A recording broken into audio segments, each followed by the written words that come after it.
నమస్కారం. మాకల్ఫ్ న్యూస్ కి స్వాగతం. ప్రతిరోజు 6 దేశాల తాజా వార్తలు మీకు అందించబడుతున్నాయి.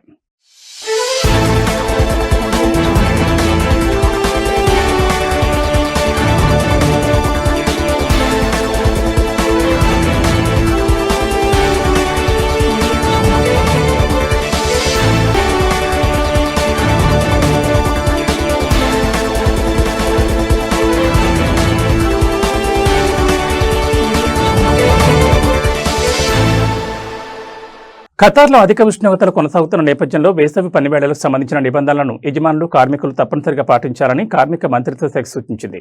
అధిక ఉష్ణోగ్రతలకు నేరుగా గురికాకుండా ఉండేందుకు కార్మికులు వృత్తిపరమైన భద్రతా చర్యలు పాటించాలని సోషల్ మీడియా వేదికగా తెలిపింది.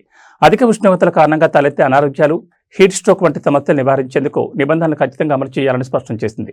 నిబంధనల ప్రకారం బహిరంగ ప్రదేశాల్లో పనులు ఉదయం 10 గంటల్లో పూర్తి చేయాలి. ఉదయం 10 గంటల నుంచి మధ్యాహ్నం 3 గంటల 30 నిమిషాల వరకు నేరుగా ఎండలో పనిచేయడం నిషేధం. తిరిగి మధ్యాహ్నం 3:30 గంటల తర్వాత పనులను ప్రారంభించవచ్చు. అధిక ఉష్ణోగ్రతలు ఉండే సమయంలో నిషేధిత పనివేళలను పాటించడం కార్మికుల ఆరోగ్యం, భద్రతకు అత్యంత కీలకమని మంత్రిత్వ శాఖ పేర్కొంది. బహిరంగ ప్రదేశాల్లో పనికి సంబంధించిన ఈ నిబంధనలు జూన్ 1 నుంచి ప్రారంభమయ్యాయి. ఇవి సెప్టెంబర్ 15 వరకు అమల్లో ఉంటాయి. వేసవి కాలంలో కార్మికుల ఆరోగ్యాన్ని కాపాడేందుకు యజమానులు నిబంధనలు ఖచ్చితంగా అమలు చేయాలని కార్మిక మంత్రిత్వ శాఖ మరోసారి గుర్తు చేసింది. అధికారిక ఎలక్ట్రానిక్ రికార్డులో తప్పుడు సమాచారం నమోదు చేశారనే ఆరోపణలపై ఓ నిందితుని హై క్రిమినల్ కోర్టుకు విచారణ నిమిత్తం పబ్లిక్ ప్రాసిక్యూషన్ రిఫర్ చేసింది. ఆర్థిక నేరాలు, మనీ లాండరింగ్ ప్రాసిక్యూషన్ వివరాల ప్రకారం నిందితులు 14 మంది నుంచి బకాయిలు వసూలు చేసేందుకు దాఖలు చేసిన క్లెయిమ్లలో ఒక కేసులో మరో 9 మంది క్లెయిమ్లలో తప్పు మొబైల్ ఫోన్ నంబర్లను నమోదు చేసినట్లు ఆరోపణలున్నాయి. దర్యాప్తులో ఈ వ్యక్తులందరికీ ఒకే 2 మొబైల్ నంబర్లను నమోదు చేసినట్లు గుర్తించారు. ఆ 2 నంబర్లు కూడా నిందితుడివేనని అధికారులు నిర్ధారించారు. క్లెయిమ్లకు సంబంధించిన నోటిఫికేషన్లు బాధితులకు అందకుండా చేసి వాటిపై స్పందించే అవకాశం లేకుండా చేసేందుకే నిందితులు ఉద్దేశపూర్వకంగా తప్పుడు వివరాలు నమోదు చేసినట్లు ప్రాసిక్యూషన్ ఆరోపించింది. బాధితుల వాంగ్మూలాలు, సంబంధిత మంత్రిత్వ శాఖ ఉద్యోగి ఇచ్చిన సమాచారం, ఎలక్ట్రానిక్ వ్యవస్థ పరిశీలన ద్వారా దర్యాప్తు అధికారులు కీలక ఆధారాలను సేకరించారు. క్లెయిమ్లకు సంబంధించి నోటిఫికేషన్ సందేశాలు నిందితులకు చెందిన మొబైల్ నంబర్లకి వెళ్లినట్లు కూడా గుర్తించారు. ఈ 2 కేసులపై హై క్రిమినల్ కోర్టులో 2026 ఆగస్టు 18న విచారణ జరగనుంది. నిందితుడిపై అధికారిక ఎలక్ట్రానిక్ రికార్డులను తారుమారు చేసిన ఆరోపణలపై కోర్టు విచారణ చేపట్టనుంది. దుబాయ్లో అద్దెదారులకు మరింత వెసులుబాటు కల్పించేలా రెంట్ నౌ పే లెటర్ సేవను సెప్టెంబర్లో ప్రారంభించేందుకు సన్నాహాలు జరుగుతున్నాయి. ఈ సేవ ద్వారా వార్షిక ఇంటి అద్దెను ఒకేసారి చెల్లించాల్సిన అవసరం లేకుండా గరిష్టంగా 12 నెలల పాటు వడ్డీ లేకుండా వాయిదాల్లో చెల్లించే అవకాశం కల్పించనున్నారు. ఎమారత్ ఆల్ యౌమ్ నివేదిక ప్రకారం దుబాయ్ ల్యాండ్ డిపార్ట్మెంట్ స్థానిక బ్యాంకుతో కలిసి ఈ కొత్త విధానాన్ని రూపొందిస్తోంది. అద్దెదారులకు చెల్లింపుల్లో మరింత సౌలభ్యం కల్పించడం, గృహవసతి మరింత అందుబాటులోకి తీసుకురావడం ఈ కార్యక్రమం ప్రధాన లక్ష్యాలుగా ఉన్నాయి. ప్రతిపాదిత విధానం ప్రకారం అద్దెదారు తనకు నచ్చిన నివాసాన్ని ఎంపిక చేసుకున్న తర్వాత భాగస్వామ్య బ్యాంక్ ఇంటి యజమానికి పూర్తి వార్షిక అద్దె మొత్తాన్ని ముందుగానే చెల్లిస్తుంది. అనంతరం అద్దెదారు ఆ మొత్తాన్ని బ్యాంకు 12 నెలల వరకు వడ్డీ లేకుండా సౌకర్యవంతమైన వాయిదాల్లో తిరిగి చెల్లించాల్సి ఉంటుంది. అయితే ఈ సేవకు సంబంధించిన తుది విధానం ఇంకా రూపుదిద్దుకుంటోంది. అర్హత ప్రమాణాలు, దరఖాస్తు విధానం, ఫైనాన్సింగ్, తిరిగి చెల్లింపుల నిబంధనలు, అద్దెదారులు, యజమానులు, బ్యాంకు మధ్య సంబంధాలకు సంబంధించిన పూర్తి వివరాలను సేవ అధికారికంగా ప్రారంభించే సమయంలో వెల్లడించనున్నారు. ప్రతిపాదిత రూపంలో ఈ కార్యక్రమం అమల్లోకి వస్తే అద్దె మార్కెట్లో ఇలాంటి వ్యవస్థను సమగ్రంగా ప్రవేశపెట్టిన ప్రపంచంలోని తొలి నగరంగా దుబాయ్ నిలిచే అవకాశం ఉంది. ఈ కొత్త విధానం జూన్ 23న డిఎల్డి ప్రారంభించిన ఫ్లెక్సీ రెంట్ కార్యక్రమాన్ని కొనసాగింపుగా భావిస్తున్నారు. ఆ కార్యక్రమం ద్వారా అద్దెదారులకు నెలవారీ, త్రైమాసిక, అర్ధవార్షిక వాయిదాల్లో అద్దె చెల్లించే అవకాశాలు విస్తరిస్తారు. అదే సమయంలో భాగస్వామ్య సంస్థలు అద్దె మార్కెట్ స్థిరత్వానికి తోడ్పడేలా వివిధ ప్రోత్సాహకాలు, ప్యాకేజీలను కూడా అందిస్తున్నాయి.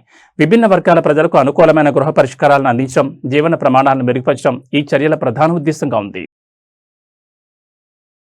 ప్రాంతీయ పరిణామాల నేపథ్యంలో రవాణా, లాజిస్టిక్స్ ఖర్చులు పెరుగుతుండటంతో వస్తువుల ధరలు పెరగకుండా ఉండేందుకు దేశంలో సరుకుల సరఫరా నిరంతరంగా కొనసాగేందుకు ప్రత్యామ్నాయ షిప్పింగ్ మార్గాలను అన్వేషిస్తున్నట్లు కువైట్ వాణిజ్య పరిశ్రమల మంత్రిత్వ శాఖ తెలిపింది.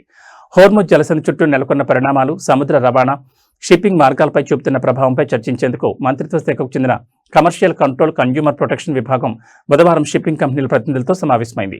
ఈ సందర్భంగా విభాగం డైరెక్టర్ ఫైజల్ అల్ అన్సారీ మాట్లాడుతూ ప్రాంతీయ పరిస్థితుల కారణంగా రవాణా, షిప్పింగ్, బీమా, లాజిస్టిక్స్ ఖర్చులు గణనీయంగా పెరిగాయని తెలిపారు. దీంతో కువైట్కు వస్తువులను సరఫరా చేసే మొత్తం వ్యయం కూడా పెరుగుతుందని పేర్కొన్నారు. కంటైనర్ల రవాణా ఖర్చులు భారీగా పెరిగాయని షిప్పింగ్ కంపెనీలు మంత్రిత్వ శాఖ దృష్టికి తీసుకొచ్చాయి. ఈ ప్రభావం వస్తువుల ఉత్పత్తుల ధరలపై పడే అవకాశం ఉందని తెలిపాయి.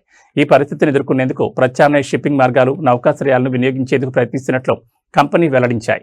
అవసరమైన సందర్భాల్లో వివిధ గల్ఫ్ దేశాల ద్వారా కంటైనర్లను స్వీకరించడం వంటి మార్గాలను కూడా పరిశీలిస్తున్నట్లు పేర్కొన్నాయి. ప్రత్యామ్నాయ మార్గాల వినియోగం ద్వారా సరుకుల రవాణాలో జాప్యాన్ని, అదనపు షిప్పింగ్ ఖర్చులను తగ్గించవచ్చని అల్ అన్సారీ తెలిపారు. అదే సమయంలో కువైట్కు వస్తువుల సరఫరా నిరంతరాయంగా కొనసాగేలా చర్యలు తీసుకోవచ్చని పేర్కొన్నారు. పెరిగిన షిప్పింగ్ ఖర్చుల ప్రభావం తగ్గించేందుకు తగిన పరిష్కార మార్గాలను మంత్రిత్వ శాఖ పరిశీలిస్తుందని ఆయన తెలిపారు. వినియోగదారుల ప్రయోజనాలను కాపాడడం, వస్తువుల ధరల్లో స్థిరత్వాన్ని కొనసాగించడం, స్థానిక మార్కెట్లో సరుకుల లభ్యతకు ఎలాంటి ఇబ్బంది లేకుండా చూడడమే లక్ష్యమని స్పష్టం చేశారు.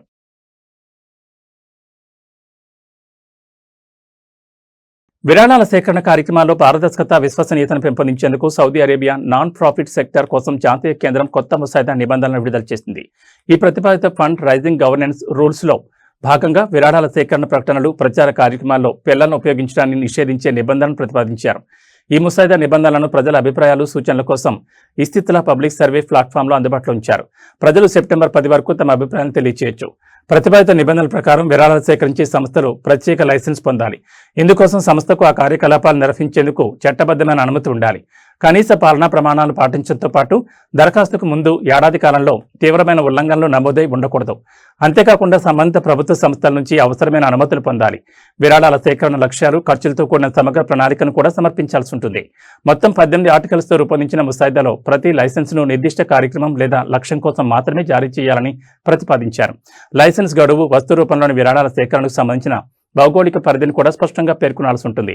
విరాళాల కోసం చేసే ప్రకటనలో డోంట్ సేవ్ ఫ్రీ సేవకు సంబంధించిన క్యూఆర్ కోడ్ ఉండాలి.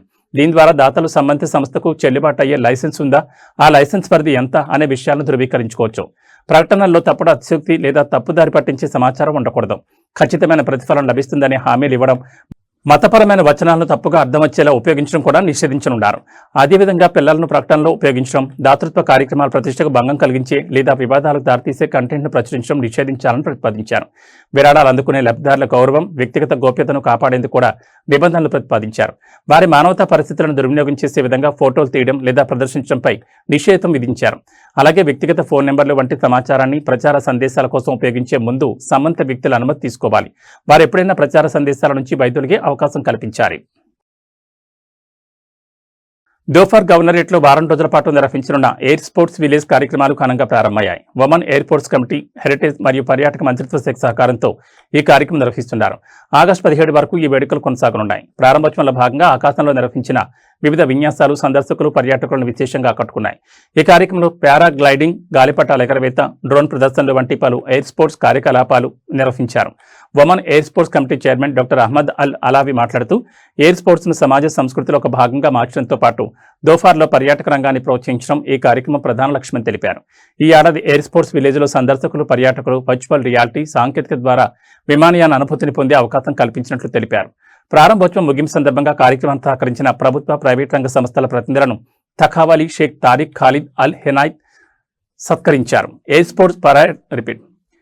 స్పోర్ట్స్ పర్యాటక రంగాల అభివృద్ధికి వారు చేస్తున్న కృషిని ఆయన అభినందించారు. ఇవి మా గల్ఫ్ న్యూస్ విశేషాలు. మరో బులెటిన్లో మళ్ళీ కలుసుకుందాం. నమస్కారం.